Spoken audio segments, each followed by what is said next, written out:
US calls on Serbia to withdraw its unprecedented military deployment on Kosovo border. Here's a summary of the article.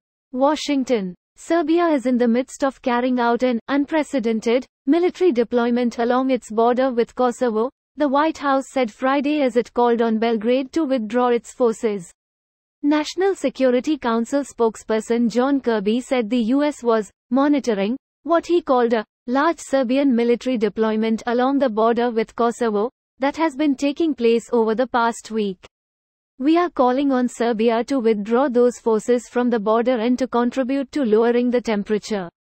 The US is working with NATO to address the deployment, and the NATO-led International Peacekeeping Force known as KFOR will increase its forces in northern Kosovo, said Kirby. The United States continues to work intensively with our European partners to press both Kosovo and Serbia to return to peaceful dialogue through the established European Union facilitated format. Both countries need to fulfill their existing commitments and engage in this process with good faith, he said. On Sunday, a clash broke out in the village of Banjka in northern Kosovo near the Serbian border when a group of armed Serbs blocked a bridge with 2 trucks. Kosovo declared independence from Serbia in 2008 and gained recognition from many countries, including Turkey. This post received a score of 10,000, with an upvote ratio of 96%. Here are the top comments in response to this article. Not again. And I don't mean that as a joke, the last time was really fucking terrible. Headline says, unprecedented. Isn't this actually considerably precedented? There was no border last time. No, Serbia, not now. Serbia, Azerbaijan. China looking at the Ukraine war like that seems like a good idea. RN. Greater than Azerbaijan. I believe they already had a taste of drone warfare. They already won their war. In fact, they won it so fast that most people learned that it was going on when Armenia announced that they were throwing in the towel. It took them less than 24 hours.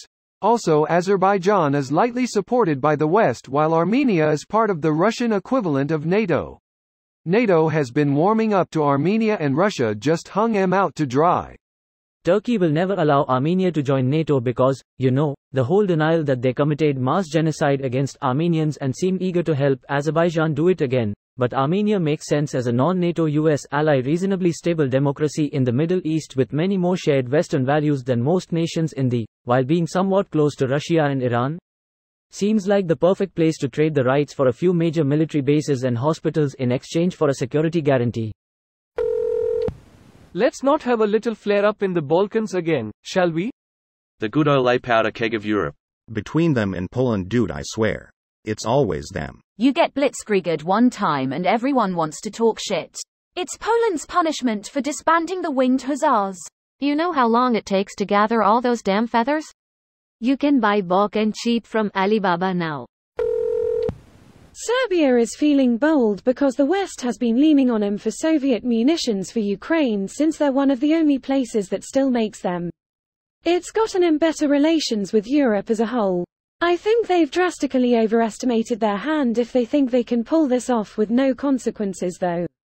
The US is fighting. Let's see. 0 wars currently. If Serbia thinks the West is distracted, they haven't thought it through. I saw a stat once on how many wars the US can handle concurrently. It was impressive. All of them. But in all seriousness, the actual doctrine is insane. Like it's based around fighting a major war in Europe plus a major war in the Pacific, Asia, while also fighting in a minor conflict in either Africa or the Middle East all at once. So basically, taking on Russia, China and Iran all at once? If you want a more precise measure, consider this. A single U.S. aircraft carrier group is able to knock over most non-peer governments in around 72 hours, which is about how long a single group can sustain continuous flight combat operations on its own. 2 carrier groups are considered enough to defeat a near-peer government in around 1 week, which is how long 2 groups can sustain continuous combat operations by working in 12-hour shifts. 3 carrier groups in enough to take on a peer government, and they can sustain 24/7 combat operations indefinitely. With 9 such carrier groups, the U.S. is basically ready for war with 4 near-peer nations simultaneously, or 3 peer nations simultaneously.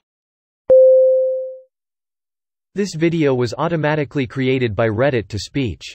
The article and comments in this video were selected from Reddit according to their upvotes, and any paraphrasing was performed by smmry.com, without any human intervention.